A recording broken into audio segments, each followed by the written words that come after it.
Bonjour à tous.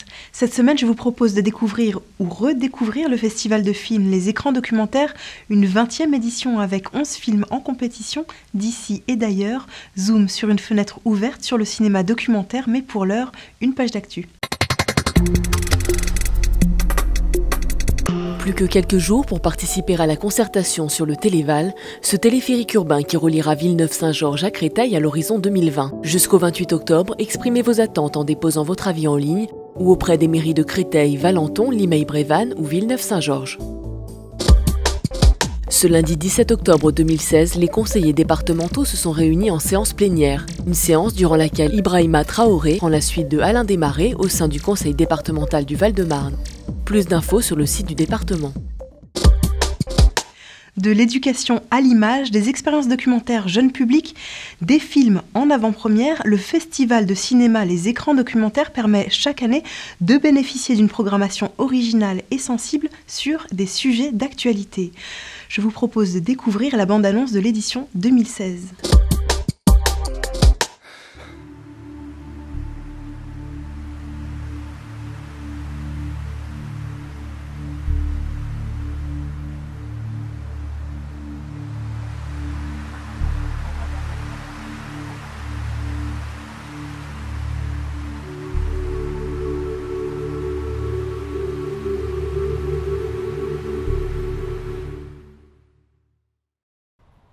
Du 2 au 9 novembre, l'espace Jean Vilar à Arcueil vous ouvre les portes du festival Les Écrans Documentaires.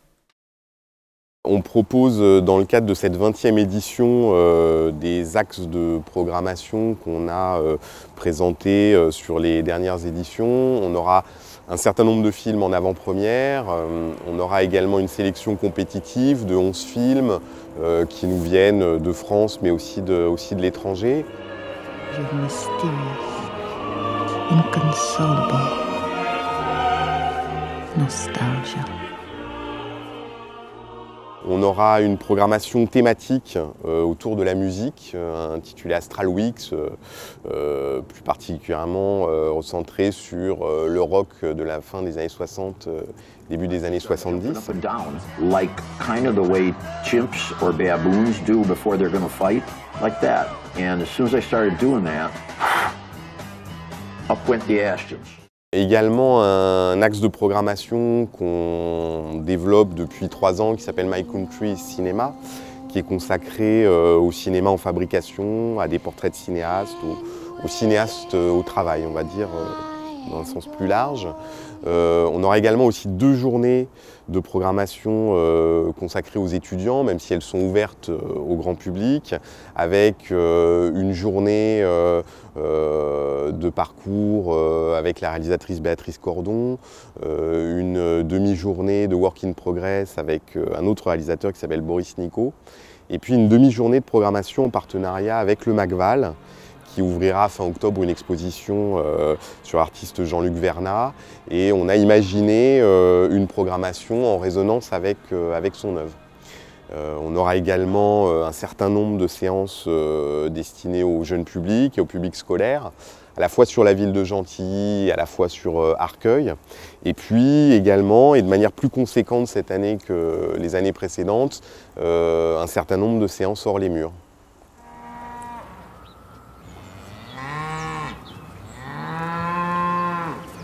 Alors venez nombreux, les films vous attendent.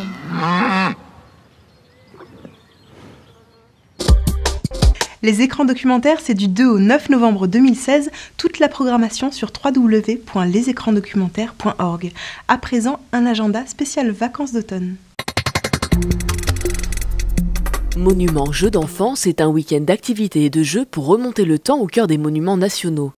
Samedi 22 et dimanche 23 octobre, participez à des activités exceptionnelles au château de Vincennes. Atelier L'éclair de Zeus ou graffeur en herbe en lien avec l'exposition en cours Noir et Clair, ou encore visite prisonnier du donjon pour tout apprendre sur cette partie mystérieuse du château. Réservation par téléphone au 01 43 28 15 48 ou sur réservation.vincennes@monument-nationaux.fr.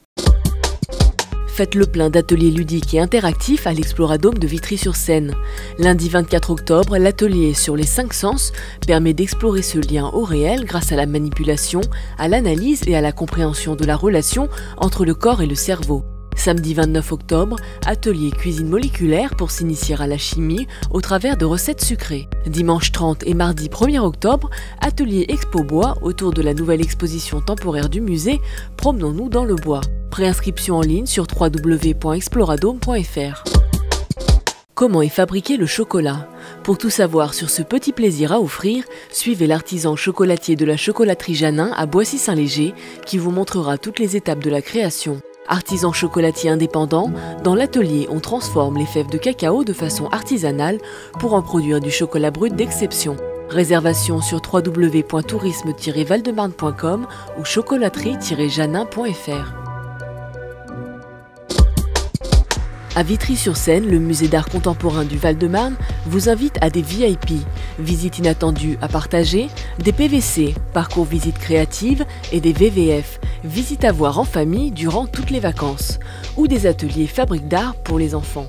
Des ateliers et visites menés par des conférenciers pour revisiter les expositions du musée par le jeu.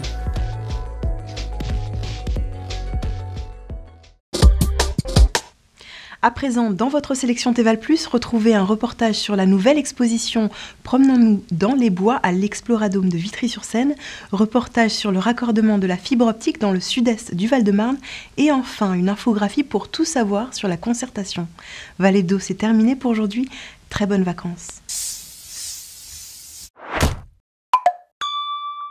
Lundi 10 octobre s'est déroulée l'inauguration du nœud de raccordement de la fibre optique au collège La Guilnette à Villecresnes.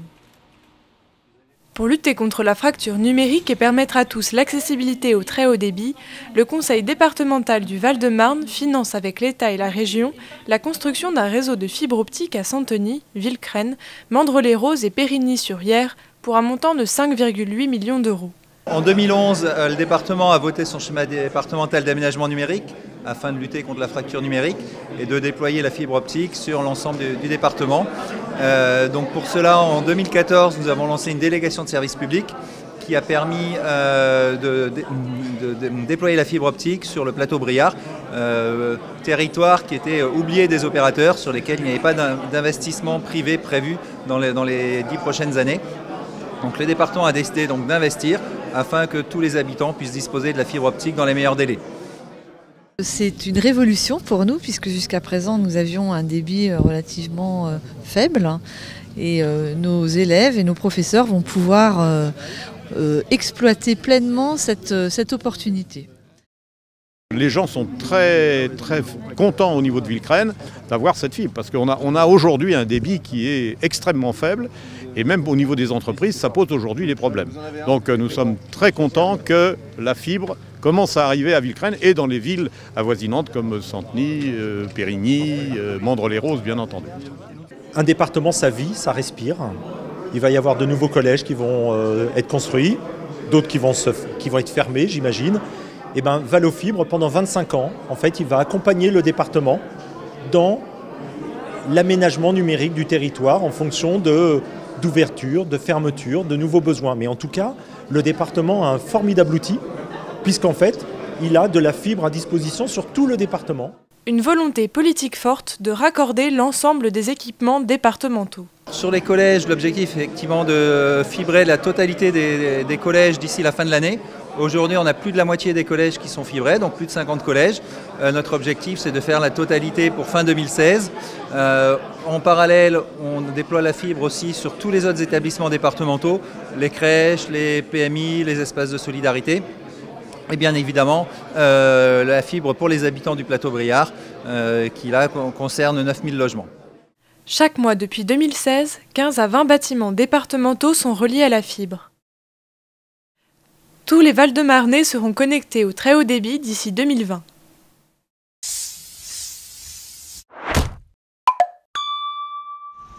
Le 5 octobre, l'Exploradome de Vitry-sur-Seine, le musée où il est interdit de ne pas toucher, créait une nouvelle fois l'événement Science avec l'inauguration de sa nouvelle exposition intitulée « Promenons-nous dans le bois », une exposition interactive pour tout comprendre sur le bois, de l'arbre aux matériaux. Dans cette exposition, on a 4 grandes thématiques qui vont nous permettre de découvrir ce qu'est véritablement le bois, les qualités, les propriétés physiques du bois, les différentes applications industrielles, les métiers autour du bois, et puis toute une dimension culturelle autour de ce matériau.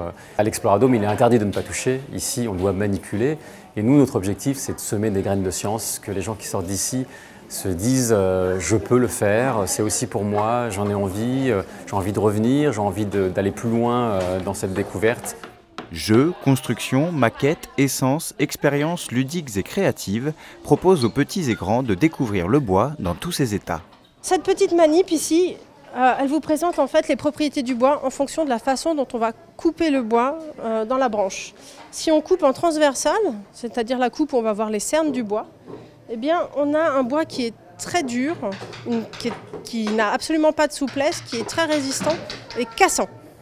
C'est ce que représente ce petit poids de 200 grammes posé sur la planche cassée.